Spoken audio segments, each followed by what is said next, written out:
ಬಾರ್ಗಳೆಲ್ಲ close ಆಗೋದು ಎಷ್ಟೊತ್ತಿಗೆ 10:00ವರೆಗೆ close ಆಗ್ತದೆ, 11 ಗಂಟೆ ಕ್ಲೋಸ್ ಆಗ್ತದೆ. ಅವ್ನು 3 ಗಂಟೆಗೆ ಹೆಂಗೆ ಬರ್ತಾನೆ ಇಲ್ಲಿ? 3-4 ಗಂಟೆಗೆ ಬಂದಿರೋ ಮಾಡಿರೋ ಕೃತ್ಯ ಇದು ಹೆಂಗೆ ಬರಕ್ಕೆ ಸಾಧ್ಯ?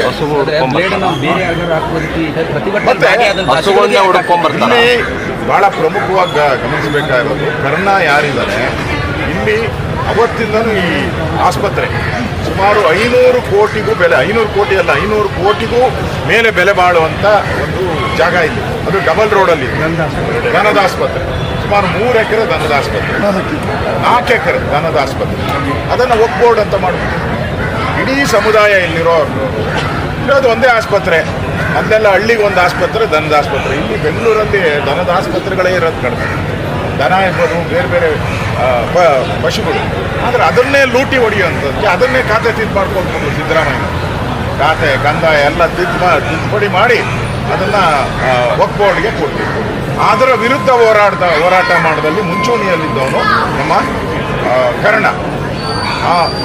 ಮತ್ತು ಕರ್ಣನ ಆ 4 ಹಸುಗಳು, ಕರ್ಣ ಪ್ಲಸ್ 4 ಹಸುಗಳು. ಇವತ್ತು ಕರ್ಣನ ಮೇಲೆ ಹಲ್ಲೆ ಮಾಡೋಕ್ಕೆ ಆಗಲಿಲ್ಲ ಅವ್ರ ಕೈಲಿ. ಕರ್ಣನಿಗೆ ಎಚ್ಚರಿಕೆ ಕೊಡ್ತಾ ಇದ್ದಾರೆ, ನಿನ್ನ ಹಸುಗಳನ್ನು ನಾವು ಕತ್ತರಿಸಿದ್ದೀವಿ, ಮುಂದೆ ಒಂದು ದಿನ ನಿನಗೂ ಈ ಒಂದು ಕೃತಿ ಆಗುತ್ತೆ ಅನ್ನೋ ಒಂದು ಎಚ್ಚರಿಕೆಯನ್ನು ಕೊಟ್ಟಿದ್ದಾರೆ. ಇದು ಗೂಂಡಾಗಿರಿ ಸರ್ಕಾರ, ಇಲ್ಲಿ ತಾಲಿಬಾನ್ ಸರ್ಕಾರ ಇದೆ. ಸಿದ್ದರಾಮಯ್ಯನವರು ಈ ಓಲೈಕೆ ರಾಜಕಾರಣ, ಓಲೈಕೆ ಮಾಡೋದು ನೋಡಿ. ಇಷ್ಟಾದ್ರೂ ಸಿದ್ದರಾಮಯ್ಯನ ಬಾಯಿರಲ್ಲಿ ಒಂದೇ ಒಂದು ವರ್ಡು, ತನಿಖೆ ಮಾಡ್ತೀರಿ, ಸೂಕ್ತ ಕ್ರಮ ತೆಗೆದುಕೊಳ್ತೀರಿ.